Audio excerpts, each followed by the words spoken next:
नमस्कार बच्चों, मैं रेशमा यादव ब्रिजलाल जिंदल डीवी स्कूल से। आज हम कर रहे हैं 11वीं कक्षा की हिंदी की पुस्तक वितान भाग 1 का पाठ राजस्थान की रजत बूंदे, जिसके लेखक हैं अनुपम मिश्र। इस पाठ में बताया गया है कि जो राजस्थान है, वहाँ के जो रेत के कण है वो बहुत बारीक होते हैं। ये मिट्टी के कण एक दूसरे से चिपकते नहीं हैं। मरुभूमि में रेत के कण सामान्य रूप से बिखरे पड़े रहते हैं। पानी गिरने से कण कुछ भारी हो जाते हैं और अपनी जगह नहीं छोड़ते, इसलिए मरुभूमि में दरारें नहीं पड़ती। और जो वर्षा की बूंदें हैं वो रेत में जो है वो समा जाती हैं। यहाँ पर पानी 3 रूपों में बटा हुआ है। पहला रूप है पालर पानी। यह बरसात में मिलने वाला जो है सीधा पानी है जो धरातल पर बहता है। दूसरा रूप है पाताल पानी। यह भूजल है जो कुओं से मिलता है। तीसरा रूप है रेंजानी पानी। यह धरातल के नीचे उतरा लेकिन पाताल में ना मिल पाया पानी होता है, जिसको कुई की सहायता से प्राप्त किया जाता है। राजस्थान में जो कुई है उसका निर्माण किया जाता है, यानी कि जो चिंजारे होते हैं वो कुई की खुदाई और एक विशेष प्रकार की चिनाई करने वाले दक्ष लोग होते हैं। यह काम चिंजा कहलाता है। चिंजारे जो हैं कुई को जब बनाते हैं वह कोई साधारण ढांचा नहीं होता। कुई जो है वो छोटा सा कुआ होती है, जबकि यह कुएं का स्त्रीलिंग रूप होती है। कुई का व्यास हमेशा छोटा रखा जाता है। यह गहरी नहीं होती, पर अलग अलग स्थानों पर अलग अलग जगहों पर इसकी गहराई में अंतर आ जाता है। कुई का व्यास और घेरा संकरा होता है। इतनी संकरी जगह पर खोदने का काम कुल्हाड़ी या फावड़े से नहीं होता। यह खुदाई बसोली से होती है। नीचे बहुत गर्मी होती है, तो जो ऊपर लोग खड़े होते हैं वो मुट्ठी भरकर नीचे फेंकते हैं, जिससे जो दम घोटू गर्मी जो गर्म हवा है वो ऊपर लौट आती है, चली जाती है। नीचे काम करने वाले चिंजारे जो होते हैं वो अपने सिर पर कांसे या पीतल या अन्य किसी धातु का टोप पहनते हैं, जिससे उनके सिर का बचाव हो जाता है। यह कोई वर्षा के जल को वितरित ढंग से समेटती है, तब भी जब वर्षा नहीं होती। मरुभूमि में रेत का विस्तार और गहराई अथाह होती है। यहाँ पर वर्षा अधिक मात्रा में होती है तो उसे भूमि में समा जाने में देर नहीं लगती। पहले के समय में बेटे जो चिंजारे होते थे उनसे लोग अपना संबंध नहीं तोड़ते थे, बल्कि उनके लिए अनाज में भी उनका एक भाग रखते थे और विशेष अवसरों पर भी उन्हें बुलाते थे। लेकिन अब समय बदल गया है। अब जो चिंजारे हैं उन्हें क्या किया जाता है कि मजदूरी देकर उनसे उसी दिन रिश्ता समाप्त हो जाता है।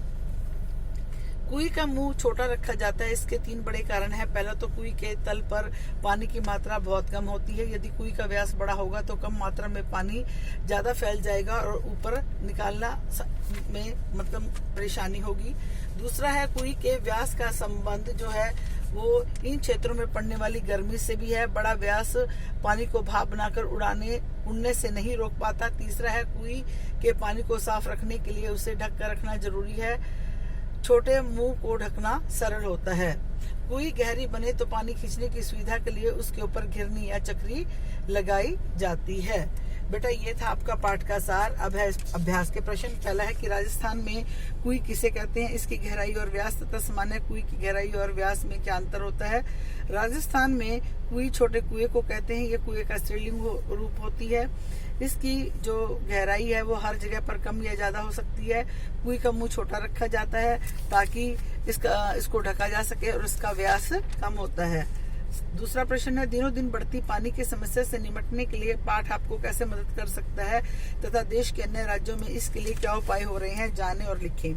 आजकल दिनों दिन पानी की कमी की समस्या निरंतर बढ़ती जा रही है। नदियों का जल स्तर जो है वो घटता जा रहा है। जो जल है वो लोगों को पूरा नहीं पड़ पाता। इस पाठ में हमें यह मदद मिलती है कि हम जल प्राप्ति के अन्य उपाय पर भी विचार करें।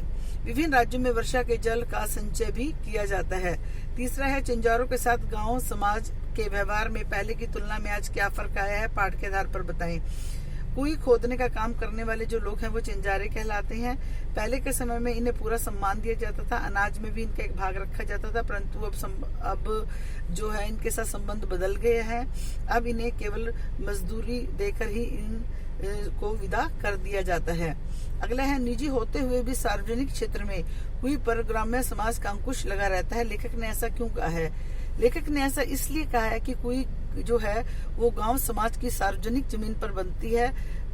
तब उस जगह बरसने वाले पानी ये जो है वो बाद में जो उसकी नमी होती है वो सुरक्षित जो रहती है।